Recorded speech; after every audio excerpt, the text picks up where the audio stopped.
Pode ser assim, pode. Vamos no momento agora em que nós vamos orar ao nosso Deus,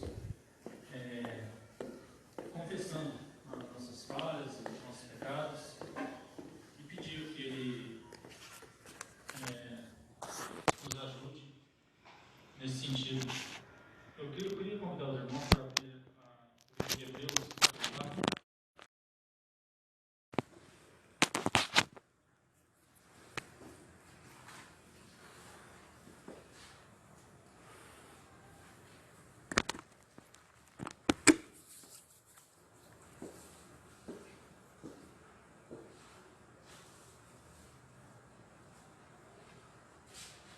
Hebreus capítulo 4, vamos ler os versos 14 e 16.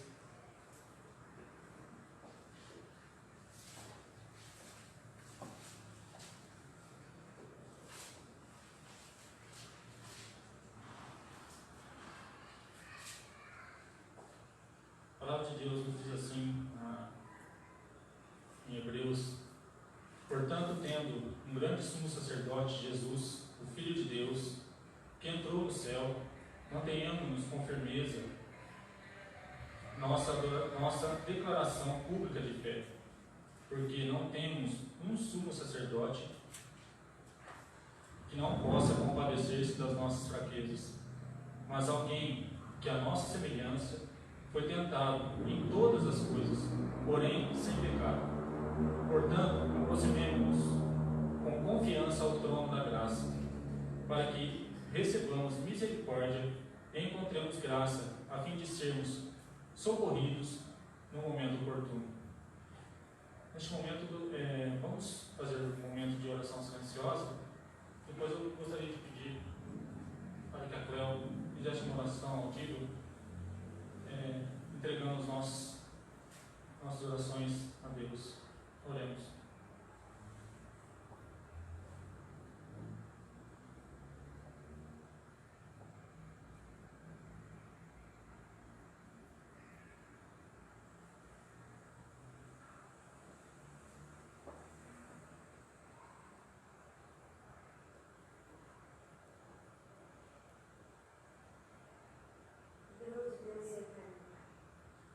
Obrigado, Senhor, pelas em nossas vidas. Obrigado, meu Deus, porque o Senhor enviou, Pai, o seu Filho, para que possamos ter esse maravilhoso plano de salvação. Que o Senhor, meu Deus, mostre para a gente, para que nós podemos nos achegar confiadamente, Pai, no Senhor. Então, Pai, eu só tenho te agradecer, sabe, e confiar que o Senhor, Pai, possa nos guiar também, um dia mais, Pai, nós possamos estar firmes no seu caminho e que o Senhor possa, Senhor, nos ajudar nesse caminho de santificação. É em nome do Senhor e agradeço. Amém. Vamos louvor novamente. Enquanto a doutora prepara de novo o equipamento para a gente, enquanto ela vai preparar, eu quero ler algo aqui na segunda carta aos Coríntios, no capítulo 9, versos 6 e 7, que diz assim: mas digo isso, quem pouco semeia, pouco também colherá. Quem semeia com generosidade, também colherá generosidade. Cada um contribua de acordo com o que decidiu no coração, não com tristeza, nem com constrangimento, pois Deus ama a quem contribui com alegria. Nós vamos agora para o momento de louvor, e nesse primeiro cântico, aqueles que se sentirem à vontade e quiserem contribuir, podem fazer o depósito aqui no dedo do lado. Tá? Vamos lá.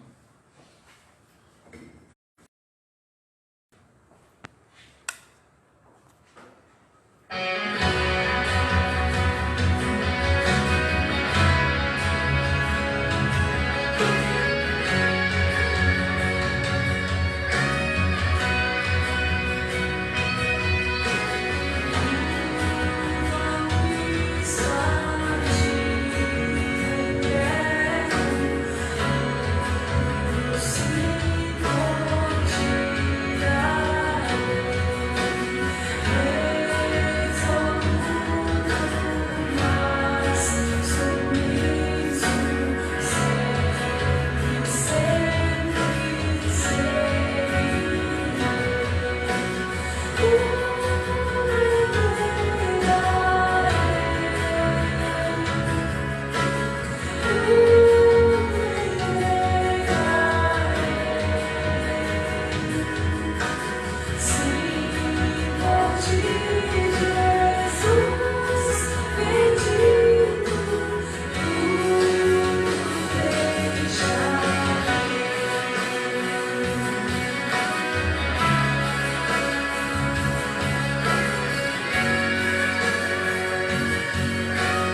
precisamos, ó Pai, mais essa oportunidade que o Senhor nos dá de poder louvar a Ti, ó Deus. Que o Senhor possa estar recebendo esses louvores, ó Deus. E já aproveito também, ó Deus, para pedir, Senhor Jesus, e agradecer esses dízimos e ofertas aqui recebidos, ó Deus. Sabedoria, ó Deus, e une eles exclusivamente no Teu alvo, Pai. Te pedimos Suas bênçãos, Senhor Jesus, neste momento. Em Teu nome que eu oro e agradeço. Amém. Queria convidar o nosso irmão, o senhor vai nos trazer a mensagem.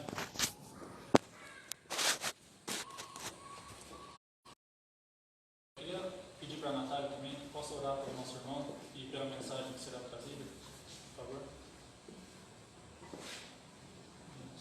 Obrigada, Senhor, por nos trazer aqui essa noite. E mesmo aqueles que não puderam vir, que o Senhor possa estar levando a palavra nos seus lares, através do nosso grupo online. Que o Senhor possa abençoar também o nosso pastor, Sim. que está em outra missão hoje. E que o Senhor possa usar o nosso irmão hoje para nos trazer a palavra, que não seja ele falando, mas sim Ti, Pai. Que o Seu nome possa crescer, possa dar instruções, que o Senhor possa tomar conta desta noite, bem como depois nos levar embora para casa em segurança. Nos peço e agradeço, em nome do Senhor Jesus, amém. Amém.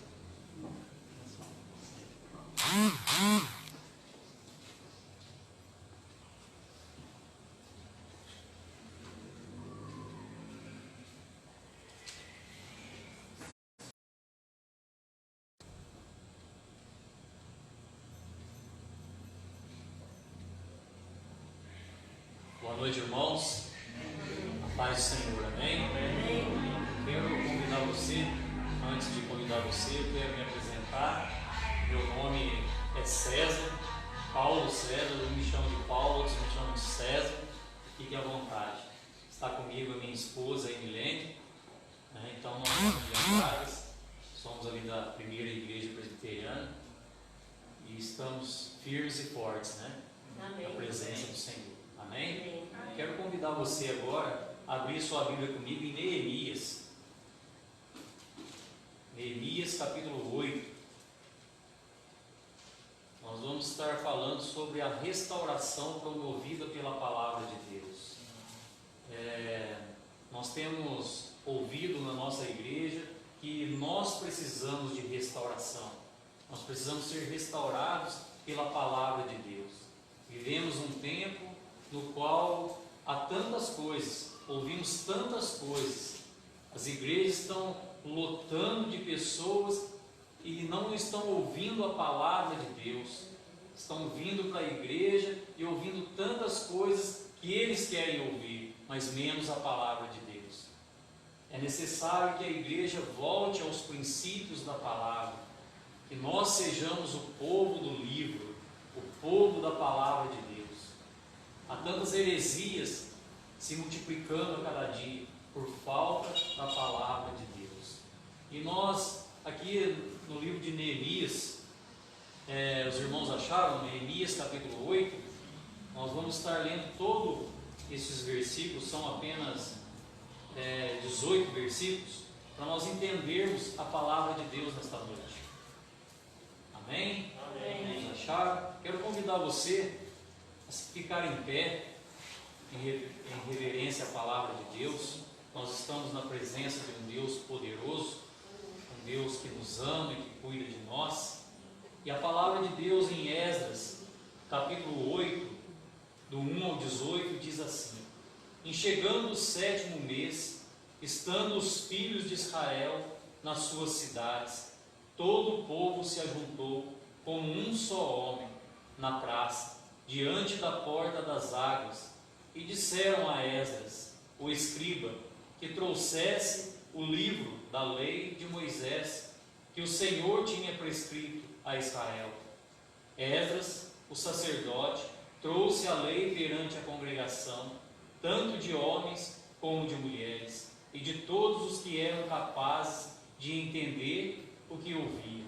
Era o primeiro dia do 7º mês, e leu o livro diante da praça, que está à fronteira da porta das águas, desde a alva até ao meio-dia, perante homens, mulheres e os que podiam entender. E todo o povo tinha os ouvidos atentos ao livro da lei. Esdras, o escriba, estava num púlpito de madeira que fizeram para aquele fim. Estavam em pé, junto a ele, à sua direita, Matitias, Sema, Anaías, Urias, Ilquias, Maacéias, e à sua esquerda, Pedaias, Misael, Malquias, Assum, Asbana, Zacarias e Mesulão. Esdras abriu o livro à vista de todo o povo, porque estava acima dele. Abrindo-o ele, todo o povo o pôs em pé. Esdras bendisse ao Senhor, o grande Deus, e todo o povo respondeu: Amém, Amém.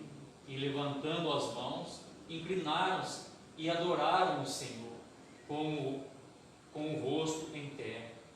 E Jesua, Bani, Serebias, Jamim, Acube, Sebatai, Odias, Maacéias, Quelita, Azarias, Josabade, Anã, Pelaias e os levitas ensinavam o povo na lei, e o povo estava no seu lugar. Leram no livro na lei de Deus claramente, dando explicações de maneira que entendesse o que se lia. Neemias, que era o governador, e Esdras, o sacerdote e escriba, e os levitas, que ensinavam todo o povo, lhe disseram: Este é o dia consagrado ao Senhor vosso Deus, pelo que não plantieis nem choreis, porque todo o povo chorava, ouvindo as palavras da lei. Disse-lhes mais: Ide, comei carnes gordas, tomai bebidas doces, e enviai porções aos que não têm nada preparado para si, porque este dia é consagrado ao nosso Senhor. Portanto, não vos entristeçais, porque a alegria do Senhor é a vossa força. Os levitas fizeram cair todo o povo, calar todo o povo, dizendo: Calai-vos, porque este é dia santo, e não estejais contristados. Então todo o povo se foi a comer, a beber e a enviar porções, e a regozijar-se grandemente, porque tinham entendido as palavras que lhe foram explicadas. No dia seguinte, juntaram-se Esdras, o escriba, os cabeças das famílias e todo o povo, os sacerdotes, os levitas, e isto para tentarem na palavra da lei. Acharam escrito na lei que o Senhor ordenara por intermédio de Moisés que os filhos de Israel habitassem em cabanas durante a festa do 7º mês, que publicassem e fizessem passar pregão por todas as cidades em Jerusalém, dizendo: Saí ao monte e trazei ramos de oliveiras, ramos de zambujeiros, ramos de murtas, ramos de palmeiras e ramos de árvores frondosas, para fazer cabanas, como está escrito. Saiu, pois, o povo e trouxeram os ramos, e fizeram para si cabanas, cada um no seu terraço, e nos pátios e nos átrios da casa de Deus, e na praça da porta das águas, e na praça da porta de Efraim. Toda a congregação dos que tinham voltado do cativeiro fez cabanas e nelas habitou, porque nunca fizeram assim os filhos de Israel, desde os dias de Josué, filho de Nun, até aquele dia. E houve muito grande alegria, dia após dia. Leu Esdras o livro da lei de Deus, desde o primeiro dia até o último.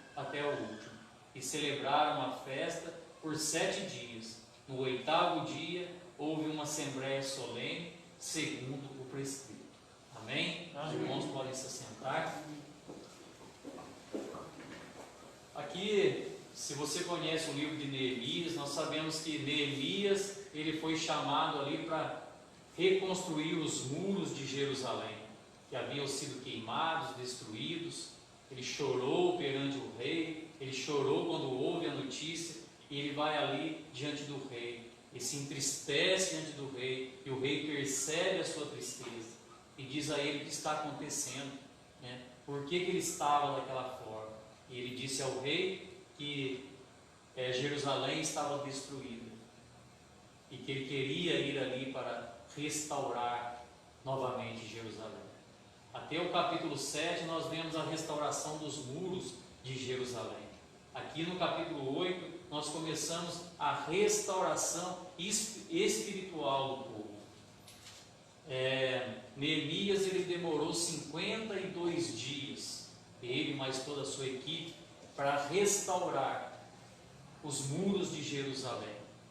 Agora, para restaurar a vida espiritual do povo de Deus, foram anos e anos. Porque construir prédios, edifícios, não são difíceis, mas construir algo espiritual na vida das pessoas vai tempo. Vai tempo. E assim aconteceu com Neemias, com Esdras aqui, nesse tempo. Houve a reconstrução, mas era necessário também que aquele povo fosse restaurado pela palavra de Deus. E nós sabemos que é somente através, os irmãos estão me escutando, não precisa de microfone, né? Que somente através da palavra de Deus, que restaura, que transforma o coração do homem. E Deus tocou o coração daquele povo. Deus tocou o coração daquele povo para ouvir da sua palavra, para ouvir da lei do Senhor novamente. Porque esse povo estavam afastados de Deus. Porque muitos ali nasceram na Babilônia. Muitos ali foram escravos na Babilônia. Já não cultuavam mais a Deus, não congregavam mais. Mas assim, na sua volta para Jerusalém, novamente o povo teve sede e fome de Deus. E foi buscar a quem? Alguém que conhecia a palavra de Deus, que era Esdras. Esdras era contemporâneo de Neemias. Dá a entender que ele era mais velho do que Neemias. E foi ali onde o versículo 1 ele começa dizendo assim, né? E chegando o 7º mês, estando os filhos de Israel nas suas cidades, na praça, diante da porta das águas, disseram a Esdras, o escriba, que trouxesse o livro da lei. Ou seja, eles queriam ouvir da palavra de Deus. Eles foram ali não para ouvir as novidades, as experiências de outras pessoas, mas eles estavam sedentos pela palavra de Deus. O que nós vemos hoje, aplicando para a igreja hoje, o que nós vemos muitas vezes pessoas na frente de púlpitos, pessoas na liderança de igrejas, trazendo novidades, aquilo que está na novidade da fé, o que está acontecendo nesta igreja, o que está acontecendo naquela outra, vamos fazer da mesma forma. E nós vemos aqui que o povo foi restaurado ouvindo a palavra de Deus. O povo tinha desejo no seu coração. O povo estava ali de uma forma espontânea. Ninguém foi buscá-los, nem forçá-los a ir ali. Mas foram ali para ouvir a palavra de Deus, a lei de Deus naquela época, o Torá de Deus, né? E uma coisa que nós podemos aqui identificar aqui, que Esdras foi o escolhido para trazer esta palavra. Se você for lá no livro de Esdras 7:10, você vai ver ali que ele era um homem dedicado às Escrituras. Ele era um escriba, ele era alguém que estudava a palavra de Deus. Por isso ele foi escolhido naquele momento. Não foi qualquer um que foi pego para abrir o livro e falar da palavra de Deus, mas alguém que conhecia as leis de Deus, um escriba, um conhecedor da palavra de Deus. Nós podemos entender aqui que é necessário que todo aquele que está à frente, um pastor, um presbítero, ou alguém que prega a palavra, que dá aula de escola dominical, que é um professor, ele esteja atento à palavra de Deus. Nós precisamos ouvir a palavra de Deus e aplicar a palavra de Deus em nossas vidas.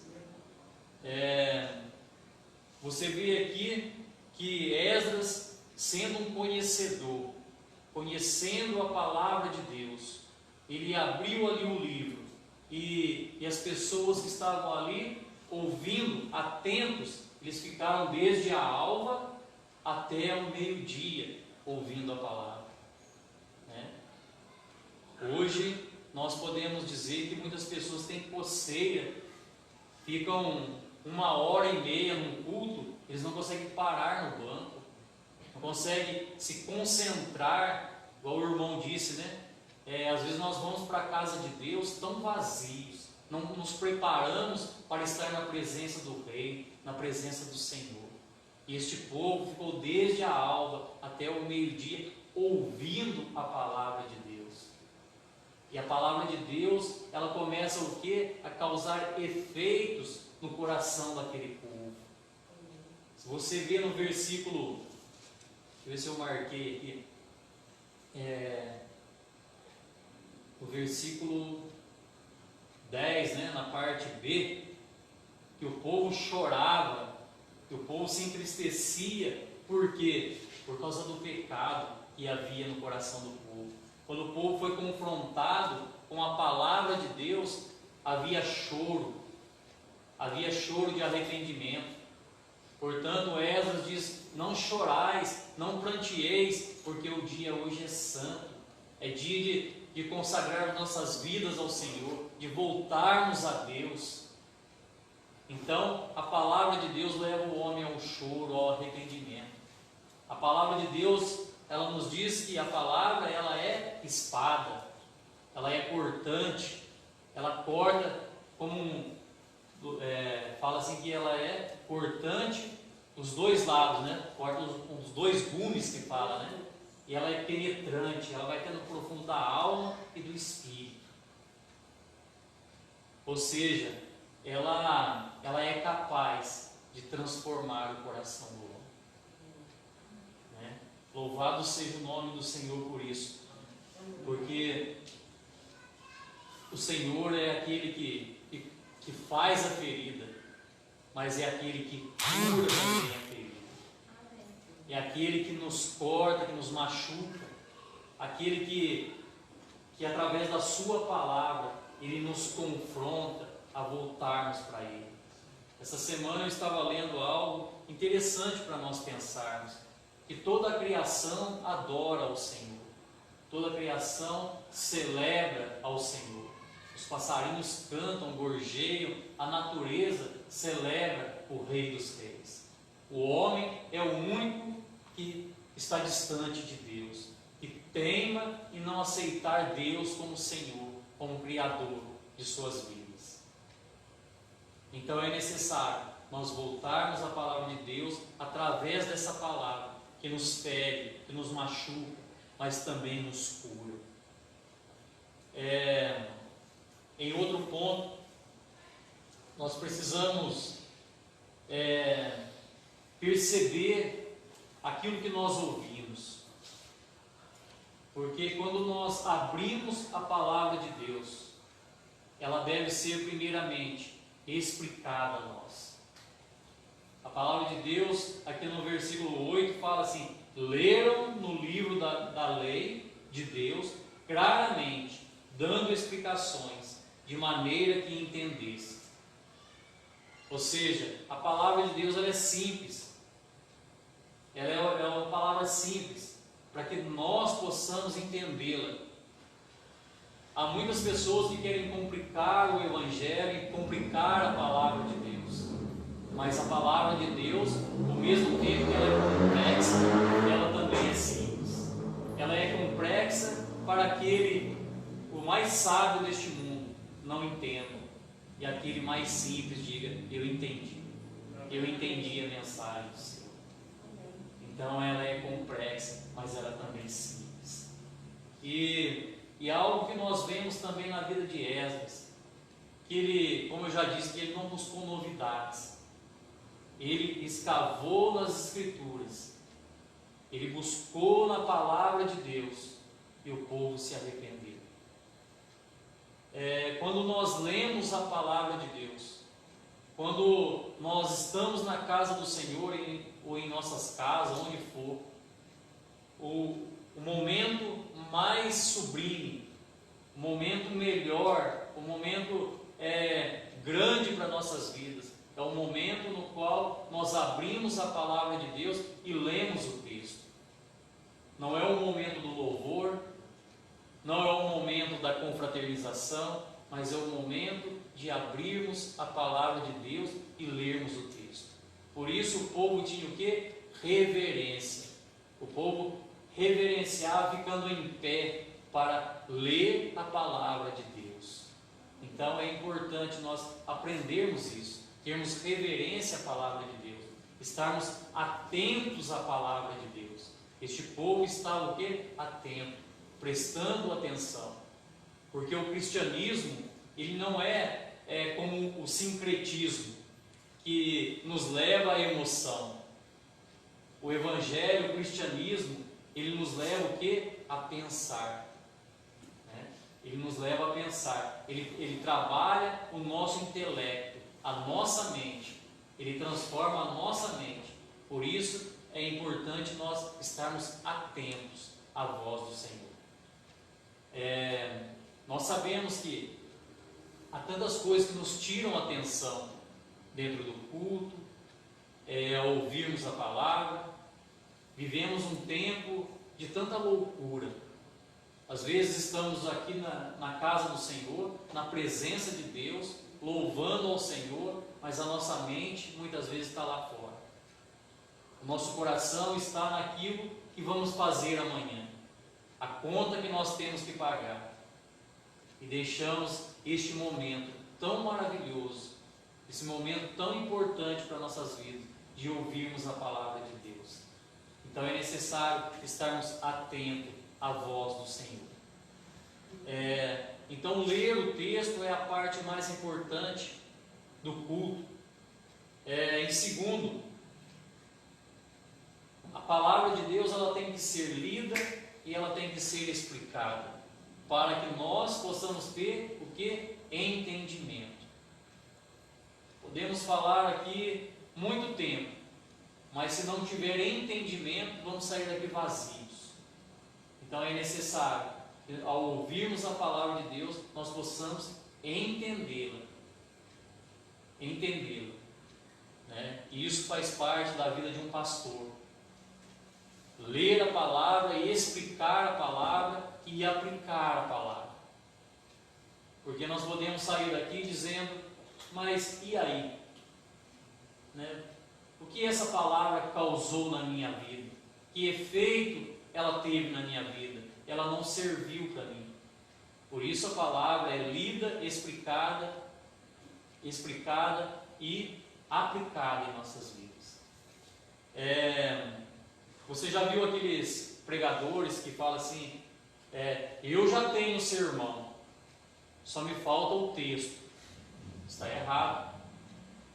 Você não pode ter um sermão na tua cabeça e buscar na Bíblia um texto.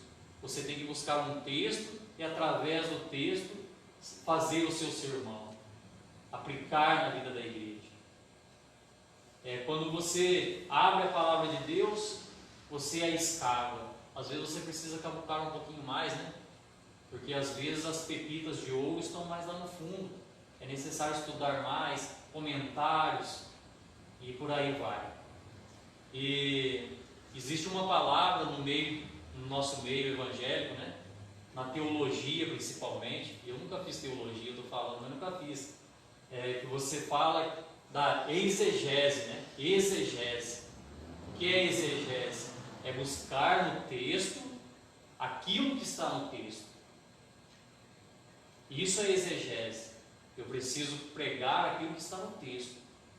E existe outra palavra também, quase igual, que fala exegese. Exegese é aquilo que você põe um texto que não está no texto. Isso é exegese. Então, é necessário nós aprendermos isso, cobrar isso dos nossos líderes. Eu quero aprender, eu quero ouvir, quero que seja explicado para mim o que está acontecendo aqui. Calvino dizia, né, que pregação é a explicação do texto. O púlpito é o trono onde Deus governa a igreja. Olha que forte isso, né?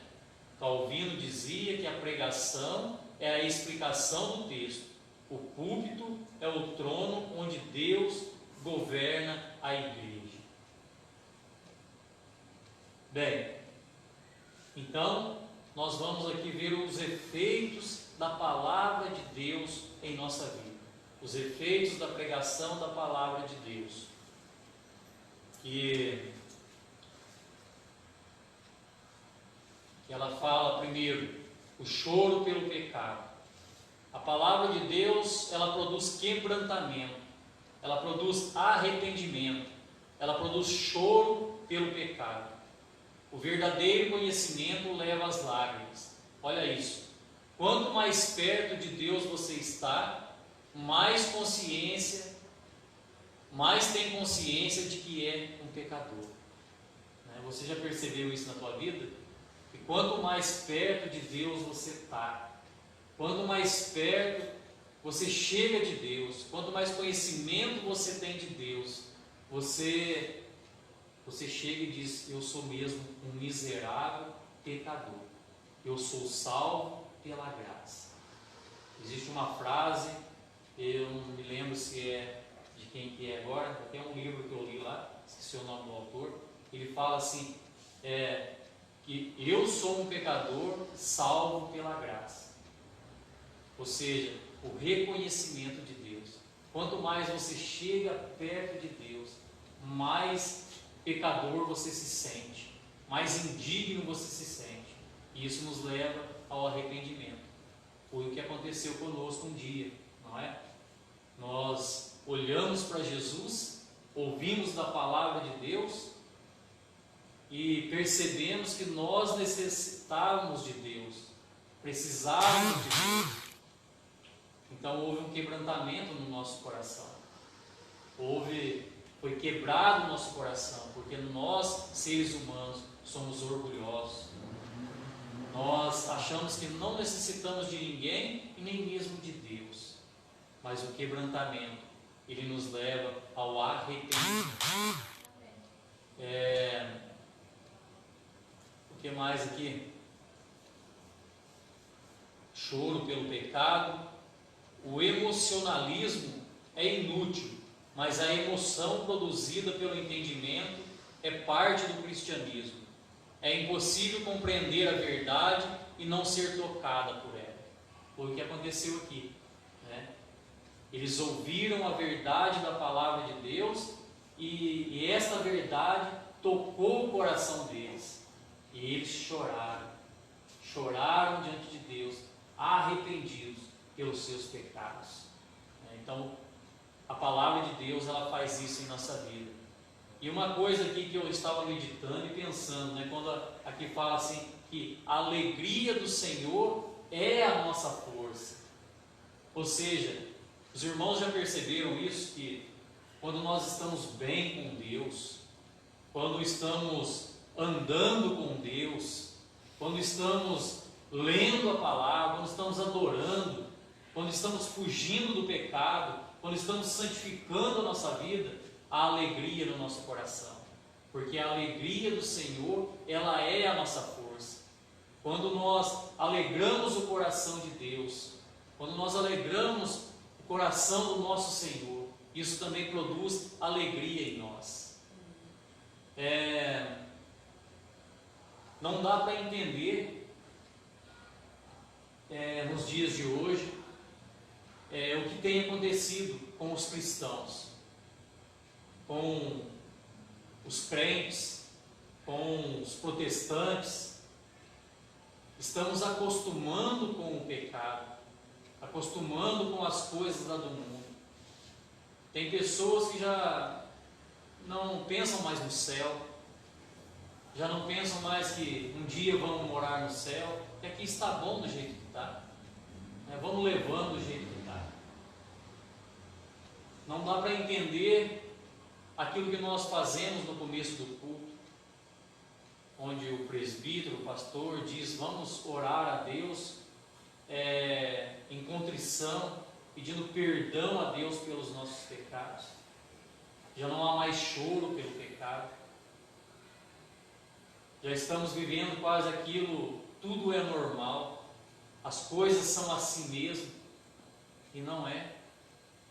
Nós precisamos voltar à palavra de Deus, precisamos ser restaurados pela palavra de Deus, precisamos chorar pelo nosso pecado, precisamos olhar para aquilo que Jesus fez na cruz e nos arrependermos. Quando Jesus foi levado naquela cruz, naquela via dolorosa, quando você lê aquela passagem, quando você olha, ele foi cuspido, ele apanhou, ele levou sobre ele todo o teu e o meu pecado, e isso não causar mais nada em nós, alguma coisa está errada. Quando nós começamos a meditar sobre tudo que Jesus fez por nós, deve haver choro de arrependimento no coração da igreja. Nós cantamos aqui, e estava escrito no canto aqui, porque Deus amou o mundo de tal maneira que deu o seu Filho unigênito para que todo aquele que nele crê não pereça, mas tenha a vida eterna. Esse versículo, muitos teólogos dizem que é o pequeno evangelho. Isso dá sermão para mais de metro, né? Dá para falar muito sobre este versículo. Você imagina um Deus, Criador de todas as coisas, na sua glória, sendo adorado pelos anjos, Jesus à sua direita, o Espírito Santo,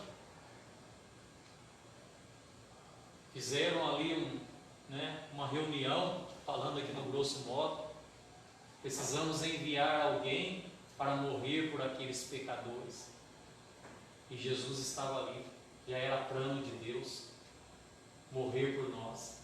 E quando nós olhamos para dentro de nós, nós merecemos que Jesus viesse a esse mundo e morresse por nós? Não. Então nós precisamos adorar, precisamos ser verdadeiros adoradores, precisamos nos arrepender todos os dias. Existe uma frase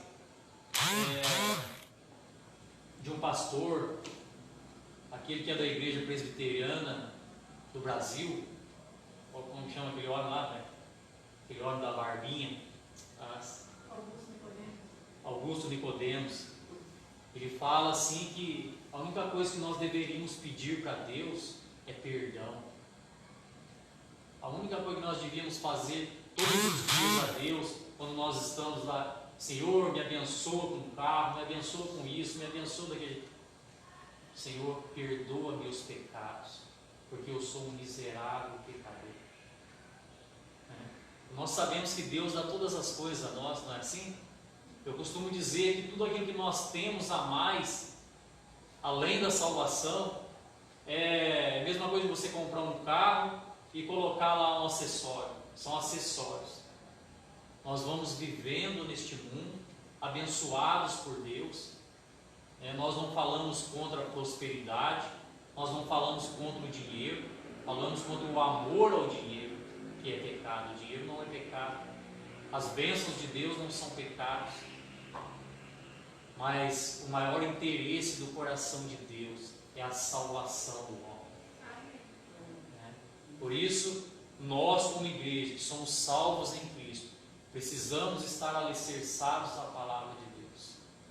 Quer ver um versículo, irmãos, que tem falado ao meu coração, lá em Mateus 28, isso mesmo, Mateus 28, 18, 20, por ali, que fala assim, onde Jesus fala: ide e pregai o Evangelho a toda a criatura, batizando em nome do Pai, do Filho e do Espírito Santo, ensinando-os a palavra de Deus, aqui nas minhas palavras.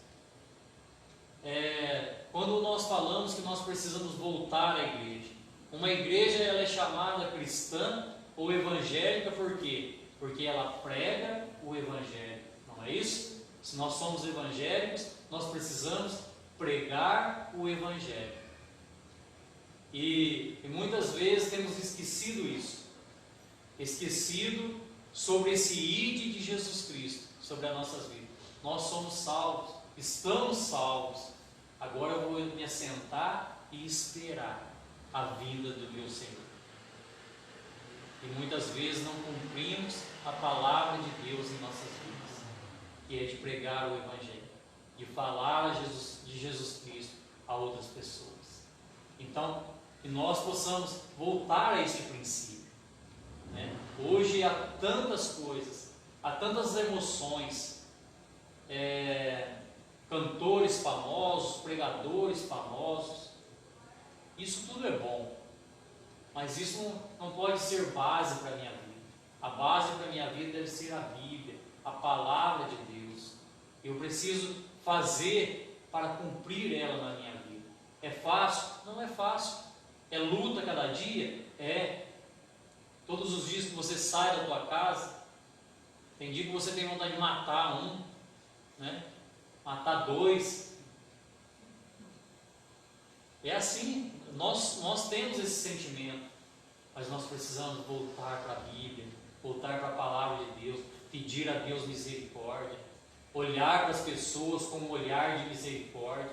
Deus olha assim, que Deus possa restaurar a nossa visão sobre aquele que está lá fora, porque Deus ama ele. E nós que temos a palavra, que somos o povo do livro, né, precisamos levar esta palavra a este povo, que tanto necessita, que tanto precisa de Deus, né? E aqui já encerrando aqui nossa meditação,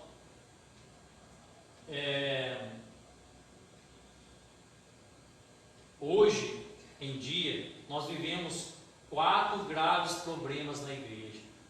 Primeiro, o liberalismo. Há tanta libertinagem no meio da igreja, podemos dizer essa palavra, libertinagem. O pecado entrando dentro da igreja e pecado não sendo tratado dentro da igreja. Hoje, tudo pode. Hoje, eu trago o pecador para dentro da igreja, como diz aquele hino, eu venho como estou, mas eu não posso permanecer como eu estou. Se vem aqui nesta igreja alguém, um empresário, alguém conhecido, famoso aqui nesta cidade, vem a esta igreja e começa a frequentar esta igreja. Ah, mas porque ele é fulano de tal, eu não vou tratar com o pecado dele. Então isso se chama liberalismo. Você senta aí, nós vamos adaptar o evangelho a você. Você pode vir como você está, né? Se você entregar o teu dízimo, a tua oferta, se você frequentar a igreja, está tudo bem. E não é isso que a palavra ensina. Nós precisamos não brigar com o irmão, mas precisamos apresentar a palavra de Deus e a transformação de vida, uma vida de santidade, porque sem santidade não veremos a Deus. Então há muita liberalismo no meio da igreja, principalmente no meio dos nossos jovens, né? Eu fico olhando jovens dentro da igreja, às vezes eu fico falando, Senhor, eu estou ficando velho, e certas situações é difícil de a gente aceitar. Parece que estão adaptando o evangelho aos jovens. Você faz isso dentro da igreja, mas a tua vida lá fora não tem problema. Quero não pecar em falar isso, mas dá a perceber que é isso. E nós vemos aqui, acabamos de ler isso, que a palavra de Deus mudou e transformou a vida daquele povo. Havia ali libertinagem, liberalismo, sim. Aquele povo viveu na Babilônia, onde havia tanto idolatria, mas foram transformados pela palavra de Deus. Nós não precisamos buscar as novidades do mercado da fé. Nós precisamos é da palavra de Deus. Se nós lermos a palavra de Deus e aplicarmos a palavra de Deus em nossa vida, ela é transformada. Eu não posso ouvir a palavra de Deus, ler a palavra de Deus como apenas um livro de cabeceira, mas ela deve fazer efeito na minha vida. Ela precisa transformar a minha vida. Não há cristianismo sem transformação. Não há cristianismo sem mudança de vida. Eu posso ser conhecedor dessa palavra, de Gênesis a Apocalipse, mas se ela não for aplicada, se ela não fazer efeito na minha vida, ela não passa de um livro. Quem não conhece a história de Nicodemos, em João capítulo 3, conhecedor da lei, conhecedor da palavra, né? Fazia parte do sinédrio, ele foi ter com Jesus. Jesus falou para ele: você precisa nascer de novo, você precisa nascer da água e do Espírito. Ou seja, qualquer um podia dizer: nossa, mas o homem conhece aí a lei de Deus de trás para frente, de frente para trás, e é necessário ele nascer de novo. O que será que Jesus está dizendo? Ou seja, mudança, transformação de vida.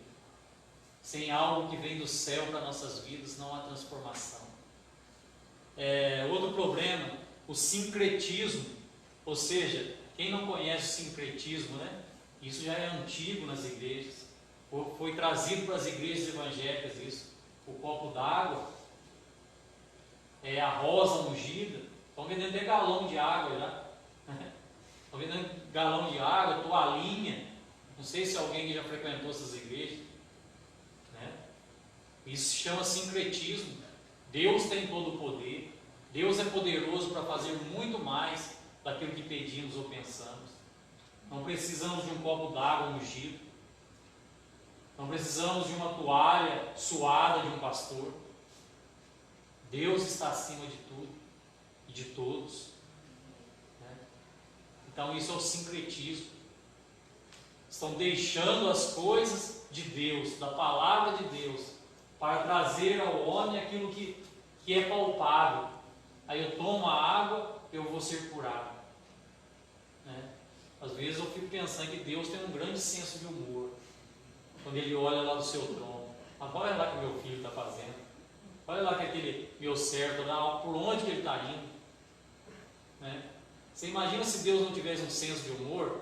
Cada coisa que se fazia dentro das igrejas era um raio na cabeça. Né, dona Antônia?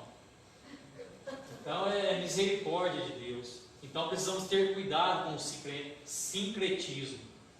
Outra coisa, a ortodoxia morta. Ou seja, aquilo que nós falamos de Nicodemos, conhecedor da palavra. A ortodoxia morta.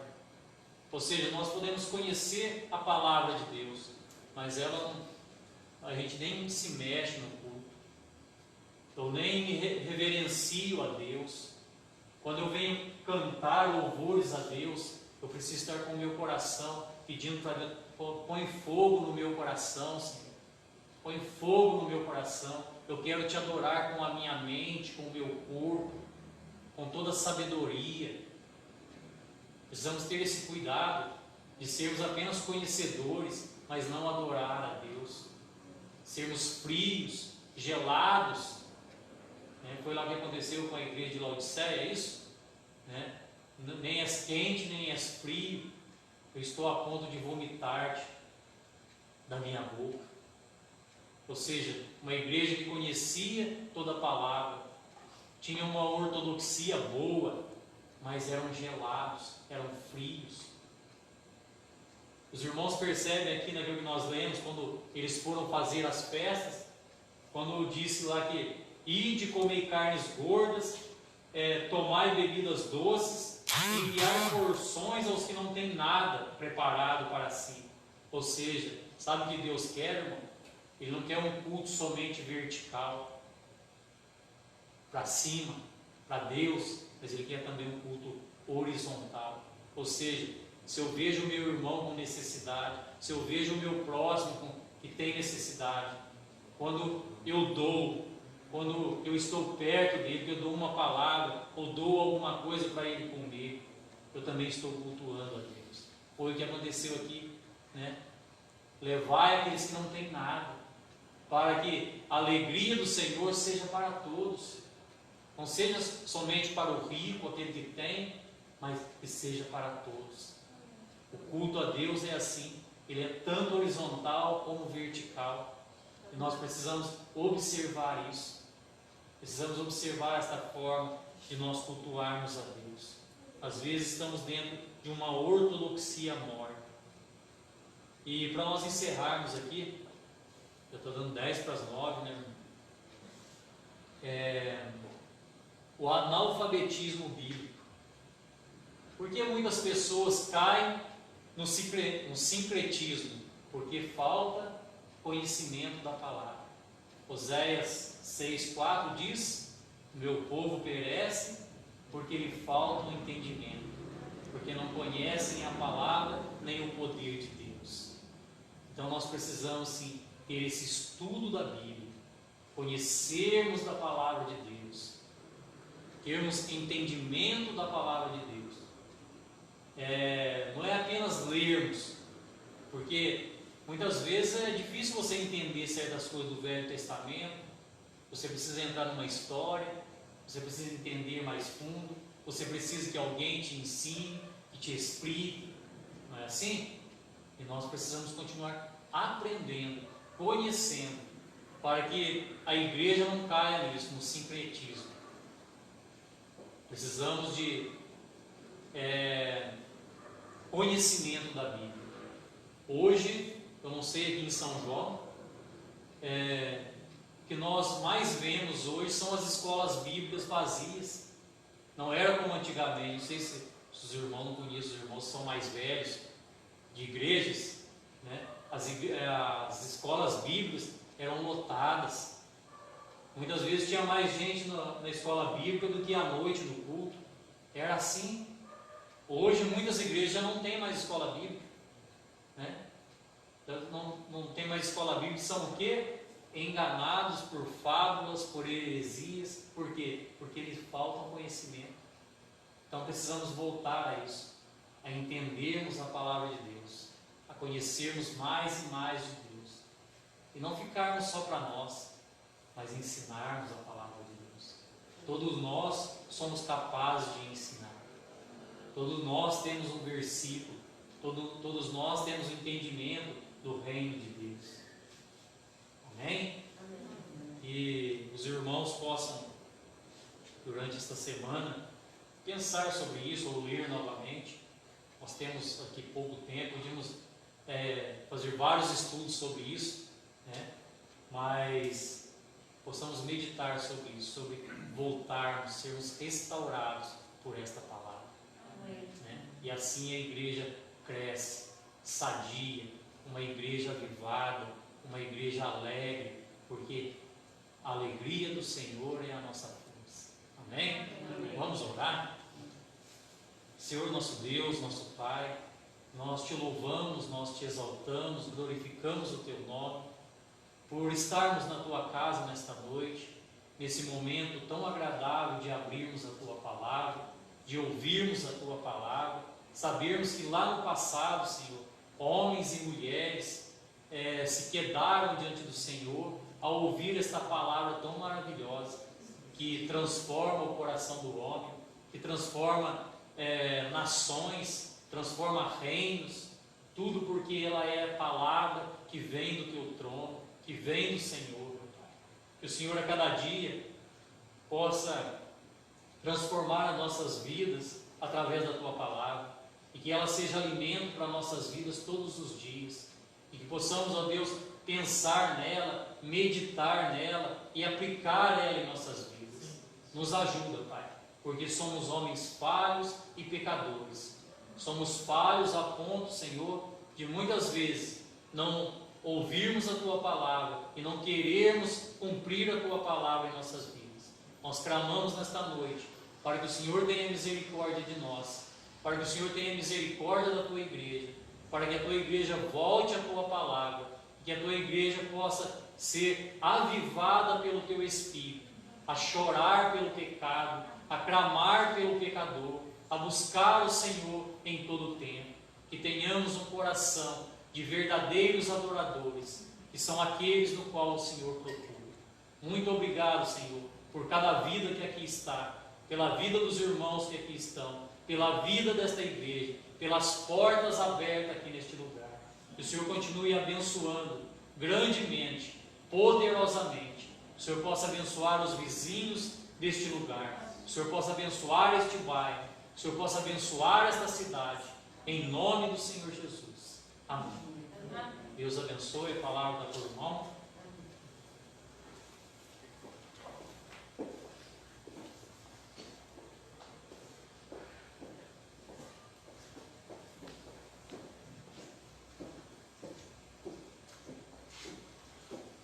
Bom, então vamos encerrar o nosso culto.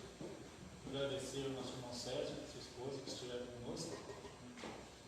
E vamos só fazer uma oração para nós podermos ir para casa. Puder ficar de pé?